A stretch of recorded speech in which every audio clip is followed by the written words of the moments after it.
जय माता रानी दोस्तों, आपके अपने चैनल धर्म साधना में आपका बहुत बहुत स्वागत है। भगवान श्री हरिविष्णु आपकी समस्त मनोकामनाओं को पूर्ण करें। आज की वीडियो में मैं आपसे बात करने वाली हूँ वैशाख मास की पूर्णिमा के बारे में। वैशाख मास की पूर्णिमा को बुद्ध पूर्णिमा भी कहा जाता है।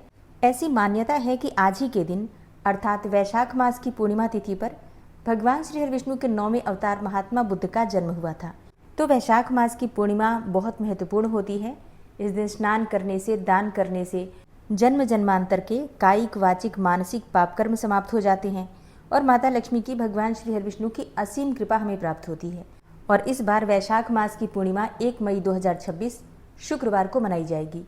और शास्त्रों के अनुसार पूर्णिमा तिथि माता लक्ष्मी को अत्यंत प्रिय है और शुक्रवार का दिन भी माता लक्ष्मी को अत्यंत प्रिय है। तो ऐसे में इस बार जो पूर्णिमा तिथि और शुक्रवार का शुभ संयोग हमें प्राप्त हुआ है, अत्यंत ही दुर्लभ और श्रेष्ठ है।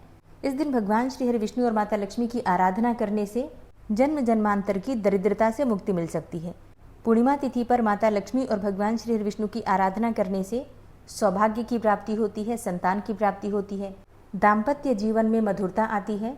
और अगर विवाह की कामना हो, योग्य जीवन साथी की कामना हो, मन चाहे जीवन साथी की कामना हो, तो इस दुर्लभ संयोग में माता लक्ष्मी की आराधना करने से, भगवान श्री हरिविष्णु की पूजा करने से आपकी समस्त कामनाएं पूर्ण होंगी। तो आज की वीडियो में आप जानेंगे कि पूर्णिमा तिथि कब प्रारंभ हो रही है, कब समाप्त हो रही है। अगर आप व्रत करते हैं तो व्रत कब धारण करेंगे और चंद्रोदय काल का शुभ मुहूर्त क्या है, स्नान और दान करने का शुभ मुहूर्त क्या है। और पूर्णिमा तिथि पर सत्यनारायण भगवान की कथा की जाती है, पीपल की पूजा की जाती है, तो इसके लिए शुभ मुहूर्त क्या है। और वैशाख मास की पूर्णिमा पर कौन सा उपाय करें, किस प्रकार से दान करें जिससे कि मनचाही कामनाएं पूर्ण हो। और जीवन की किसी भी परेशानी से मुक्ति चाहते हैं तो आज कौन सी वस्तु का दान करने से आपको आपकी परेशानियों से मुक्ति मिल सकती है। तो संपूर्ण जानकारी आपको आज की वीडियो में शेयर करूंगी। बहुत महत्वपूर्ण है आज की वीडियो, पूरा ज़रूर देखिए। और हाँ, अच्छी लगे वीडियो तो लाइक भी ज़रूर कीजिए, क्योंकि आपके लाइक्स, आपके कमेंट्स मेरे लिए बहुत महत्वपूर्ण होते हैं। ये एकमात्र जरिया है जिनसे मुझे पता चलता है कि आपको ये वीडियो अच्छी लगती है और आपके लिए ये वीडियो उपयोगी है। तो अगर वीडियो अच्छी लगे तो लाइक तो ज़रूर ही किया कीजिए। बात करते हैं सबसे पहले कि पूर्णिमा तिथि का प्रारंभ कब होगा और समापन कब होगा। तो देखिए, 30 अप्रैल 2026 को यानी कि गुरुवार की रात्रि में 9:12 पर वैशाख मास की पूर्णिमा तिथि प्रारंभ होगी और पूर्णिमा तिथि का समापन होगा 1 मई 2026 को यानी कि शुक्रवार की रात्रि में 10:52 पर। तो सूर्योदय कालीन तिथि के अनुसार 1 मई 2026 शुक्रवार को वैशाख मास की पूर्णिमा अर्थात बुद्ध पूर्णिमा मनाई जाएगी। 1 मई को सूर्योदय काल का समय है सुबह 5:41 पर और सूर्यास्त हो रहा है शाम को 6:52 पर। ब्रह्म मुहूर्त सुबह 4 बजे से 5 बजे तक। और बात करें अभिजीत मुहूर्त की तो सुबह 11:52 से दोपहर 12:45 तक ये समय अभिजीत मुहूर्त का है। और अभिजीत मुहूर्त में आप कोई भी शुभ कार्य प्रारंभ कर सकते हैं। इसके अलावा 1 मई 2026 को कुछ और भी शुभ मुहूर्त हैं, जैसे कि विजय मुहूर्त दोपहर 2:31 से दोपहर 3:24 तक, गोधूली मुहूर्त शाम को 6:55 से शाम को 7:17 तक। बात करें अमृत काल की तो शाम को 6:56 से रात्रि में 8:41 तक ये समय अमृत काल का है। तो ये सभी शुभ मुहूर्त हैं। इस समय में आप कोई भी पूजा पाठ करना चाहते हैं, दान इत्यादि करना चाहते हैं तो कर सकते हैं। 1 मई 2026 को राहु काल का समय है सुबह 10:39 से दोपहर 12:18 तक। राहु काल में कोई भी शुभ कार्य प्रारंभ नहीं करना चाहिए, लेकिन अगर आप पहले से कर रहे हैं तो उस कार्य को आप कर सकते हैं। जो भक्त पूर्णिमा तिथि का व्रत धारण करते हैं उनके लिए चंद्रोदय काल का समय बहुत महत्वपूर्ण होता है, क्योंकि चंद्रमा को अर्घ्य देकर ही व्रत का समापन करते हैं। तो 1 मई 2026 को चंद्रोदय काल का समय है शाम को 6:52 पर। शहर के अनुसार, स्थान के अनुसार चंद्रोदय काल के समय में 5-10 मिनट का अंतर हो सकता है।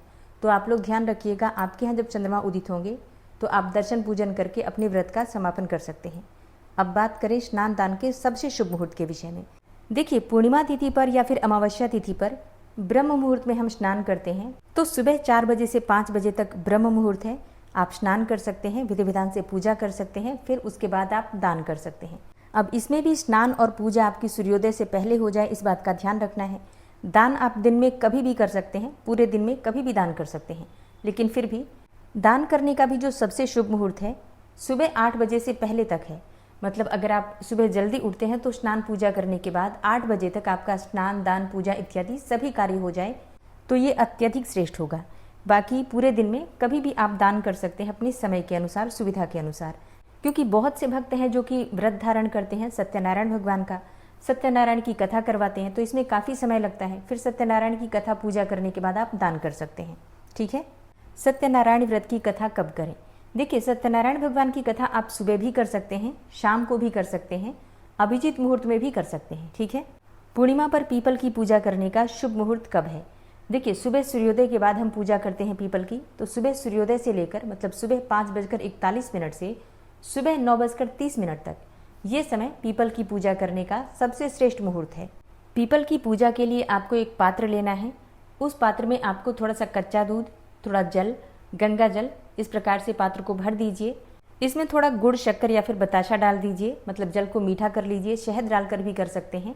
और मीठा जल आपको अर्पित करना है पीपल की जड़ में।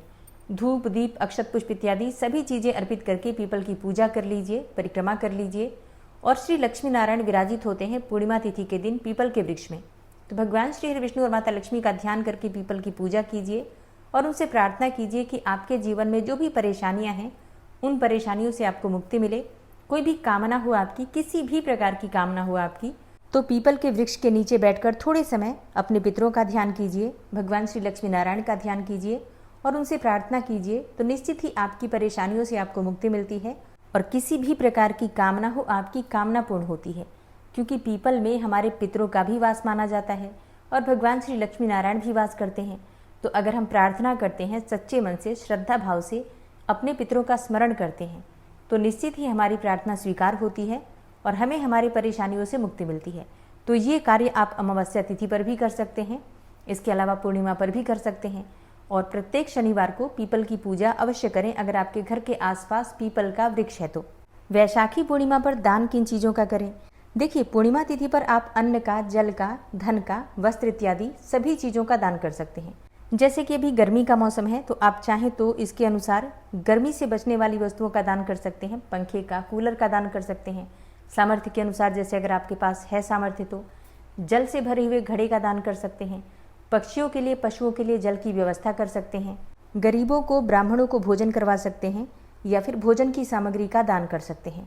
आज खीर की सामग्री का दान अवश्य करना चाहिए। चाहे तो आप खीर बनाकर किसी ब्राह्मण को या किसी मंदिर में दान कर सकते हैं या फिर किसी कन्या को भी खिला सकते हैं। पूर्णिमा पर खीर का दान करने से किसी भी प्रकार की परेशानी से आपको मुक्ति मिल जाती है, आर्थिक तंगी दूर होती है, दाम्पत्य जीवन सुखमय होता है। और कहा जाता है कि खीर माता लक्ष्मी को अत्यंत प्रिय है। तो प्रत्येक पूर्णिमा पर माता लक्ष्मी को खीर का भोग अवश्य लगाइए और परिवार में सभी सदस्य मिलकर इसे ग्रहण करते हैं तो आपस में मधुरता बनी रहती है, परिवार में सामंजस्य बढ़ता है, प्रेम बढ़ता है। और जहाँ प्रेम होता है वहीं पर माता लक्ष्मी विराजित होती हैं। तो प्रत्येक पूर्णिमा, प्रत्येक अमावस्या पर आपको खीर अवश्य माता लक्ष्मी को भोग स्वरूप में अर्पित करना चाहिए। और शाम को संध्या काल में घर में माता लक्ष्मी के सामने शुद्ध घी का दीपक प्रज्वलित करके विधि विधान से माता लक्ष्मी की पूजा कीजिए, खीर का भोग लगाइए और वहीं बैठकर माता लक्ष्मी का प्रिय मंत्र श्री सूक्त या फिर कनक धारा का पाठ करें। अपनी इच्छा के अनुसार आप 11 बार भी कर सकते हैं, 1 बार भी कर सकते हैं, लेकिन कम से कम 16 बार इस पाठ को करने से आपके जीवन की परेशानियां समाप्त होती हैं। और शाम के समय जब चंद्रमा उदित होते हैं तो चंद्रमा के दर्शन कीजिए, अर्घ्य अवश्य दीजिए कच्चे दूध से। अच्छा, चंद्रमा की पूजा करने के लिए आपको व्रत करना आवश्यक नहीं है। आप बिना व्रत किए भी स्नान इत्यादि करके शुद्ध होकर और चंद्रमा के दर्शन करके उनको अर्घ्य दे सकते हैं, अपनी कामना कह सकते हैं। क्योंकि सूर्य और चंद्र 2 ऐसे देवता हैं जो हमें प्रत्यक्ष रूप से दिखाई देते हैं, प्रतिदिन हम उनके दर्शन कर सकते हैं। प्रत्येक पूर्णिमा पर चंद्रमा 16 कलाओं के साथ उपस्थित होते हैं, आसमान में विराजित होते हैं। तो उनके दर्शन से, पूजन से आपके जीवन में भी पूर्णता आती है, संपूर्णता आती है, कामना पूर्ण होती है। क्योंकि पूर्णिमा तिथि कामनाओं को पूर्ण करने वाली तिथि है। जो भक्त वैशाख मास का उद्यापन कर रहे हैं, 1 मई 2026 को वैशाख मास का उद्यापन करेंगे, तो आपने जो भी नियम वैशाख मास में पालन किए हैं उनका उद्यापन आपको करना है। 1 मई 2026 को यथाशक्ति यथासंभव दान दक्षिणा दीजिए, ब्राह्मण को भोजन करवाइए और भगवान से प्रार्थना कीजिए कि आपने जो भी वैशाख मास में नियम लिया है उसे भगवान स्वीकार करें। और वैशाख मास के स्नान, दान, व्रत, पूजा में किसी भी प्रकार की जाने अनजाने आपसे गलती हुई हो तो इसके लिए क्षमा प्रार्थना कर लीजिए और ब्राह्मण को दान देकर चरण स्पर्श करके उनका आशीर्वाद ले लीजिए। तो दोस्तों, ये है आज की वीडियो जिसमें वैशाख मास की पूर्णिमा से संबंधित संपूर्ण जानकारी मैंने आपसे शेयर की। उम्मीद करती हूँ ये वीडियो आपके लिए उपयोगी होगी। सत्यनारायण व्रत की कथा और पूर्णिमा व्रत की कथा के लिए आने वाली वीडियो जरूर देखिए। और अगर आप पूर्णिमा व्रत की विधि जानना चाहते हैं तो चैनल पर वीडियो अपलोड है, आप देख सकते हैं।